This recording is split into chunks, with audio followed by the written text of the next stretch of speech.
ويلا نبدا. بسم الله الرحمن الرحيم.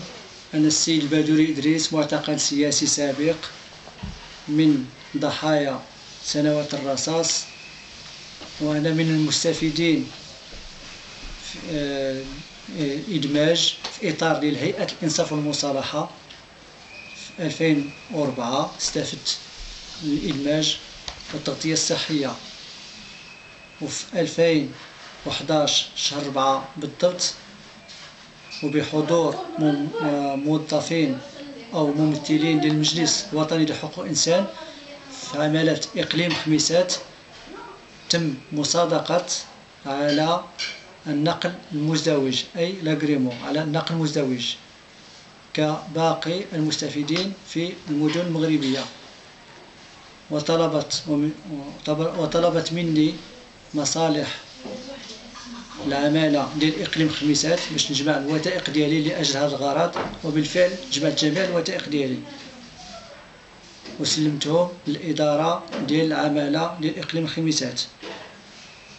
ومن ذاك الوقت وأنا كنستنى مرات عام بقاو جميع أصدقاء لنفس الوضعية ديالي استافدوا عمليا.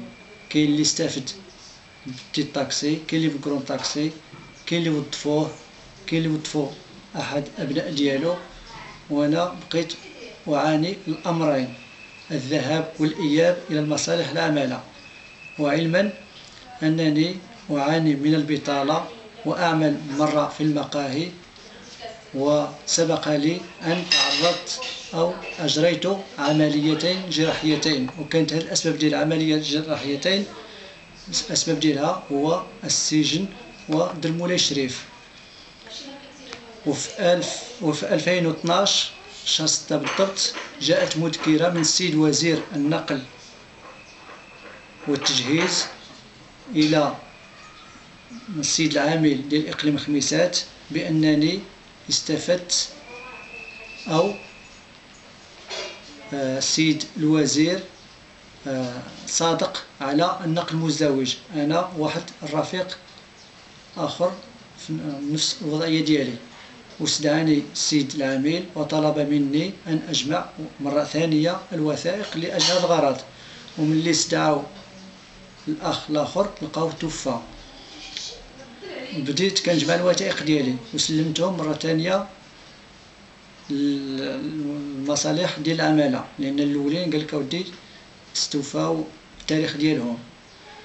ومن ذلك الوقت يعني من 2012 شهر 6 وأنا كنستنى، وعلما أن جميع منهم في وضعيتي، أقولها مرة ثانية وثالثة، استفادوا عمليا في أنحاء المغرب كلهم اللي جالهم يستفدوا بالإدماج، وأنا شخصيا جالي الإدماج ومستفد منه. يعني التقرير ديالي ديال الإدماج اللي كيحمل الرقم 9186 استفدت بالإدماج، وأنا من الأوائل الذين استفادوا من الإدماج، وعلما كنا يعني مدرجين في الوظائف العمومية، ولكن تغيرت المسائل وصادقوا لي على النقل المزدوج. يعني ممثلين ديال المجلس الوطني ديال حقوق الإنسان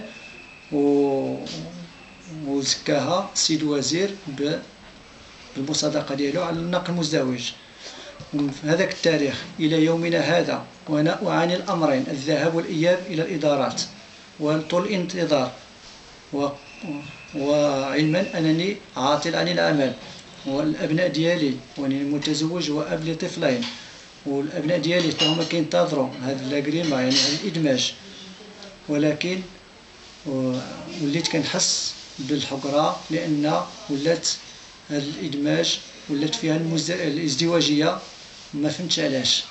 من هذاك الوقت يعني حسيت بواحد التماطل، سير واجي سير واجي سير واجي، يعني حتى مرات 3 سنين تقريبا ونص على هذا الإدماج. 3 سنين ونص ماشي سهلة ديال الانتظار، وكل خطرة كيقول لك أودي هذا الشهر أو هذه السيمانة أو 15 يوم غيجيك حقك، ولكن بدون جدوى. ومن هذا المنبر يعني أشكر السيد العامل وكاتب العام بإقليم خميسات على حسن المعاملة ديالهم والاستقبالات اللي كانوا كيستقبلوني، وبدورهم هم علموني بأنهم داروا اللي عليهم، أن المشكل ما عندهمش في العمالة، عندهم في وزارة التجهيز أو في المعنيين آخرين. ودابا قررت باش ندخل في الاحتجاجات أمام مقر ديال العمالة ديال الخميسات. وهذا القرار يعني رغم أنفي، يعني هذا الانتظار يعني رفضوه ليا، ترفض عليا الناس المعنيين بهذا الملف ديالي اللي ماطلوه لهذا الوقت، اللي ما بغاش يتهم لي علاش. واي مصلحه ملي كنسولها كيقول لك مستفد علاش ما، وكنسولو يعني علاش ما استفدتش عمليا، كي ديما انتظار يعني تماطل. ولذا قررت باش ندخل الاعتصام امام مقر العماله، وهذا الاعتصام كيكون انذاري لاجل اشعار المسؤولين المعنيين، وخاصه وزاره النقل. أقول وخاصة وزارة النقل، لأن هما مسؤولين معنيين في الأمر باش يفعلوا هذه التوصية ديال هيئة الإنصاف والمصالحة اللي كتمثل في النقل المزدوج، كما استفدوا باقي الضحايا ديال سنوات الرصاص. وغندخل إن شاء الله، يعني هذا إشعار باش ندخل الاعتصام أمام مقر العمالة. في حالة عطاو لي حقي، وهذاك الشيء اللي كنتمنى، في حالة إلا ما عطاولياش يعني غادي نكون مرغم عليا، يعني غندخل في إضراب عن الطعام اللامحدود. ما معنى إضراب الطعام اللامحدود؟ أي يعني أطالب بحقي، وما غاش نحل الإضراب عن الطعام سوى إلى تعطي لي حق، إما الحياة يعني تساوي أعطوا لي حقي، أو الموت. وفي حالة إلا كانت الموت يعني المعنيين بالأمر يتحملون المسؤولية أمام الله تبارك وتعالى وأمام القانون. وعلما أن صاحب الجلالة قد أصدر أوامره، يعني في مقرر التحكيمي ديال هيئة الإنصاف والمصالحة صدر صاحب الجلالة أوامره باش تفعل هذه التوصية لجبر الأضرار، ولكن بدون جدوى.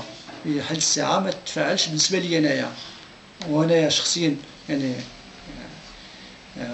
عانيت سنوات الرصاص، عانيت الدربولة الشريف، عانينا التعذيب الجسدي والنفسي. يعني بحقي أنا غنستافد بهذا الإدماج اللي تعطى ليا، ولا حق مشروع، يعني كنطالب غير حقي. ومن هذا المنبر يعني أتحمل مسؤوليتي كل ما صرحت به. وفي الختام أطالب بالجمعيات الحقوقية وبالهيئات الحقوقية وذوي الضمائر الحية أن تساندني في مطلب هذا. والسلام عليكم ورحمة الله وبركاته.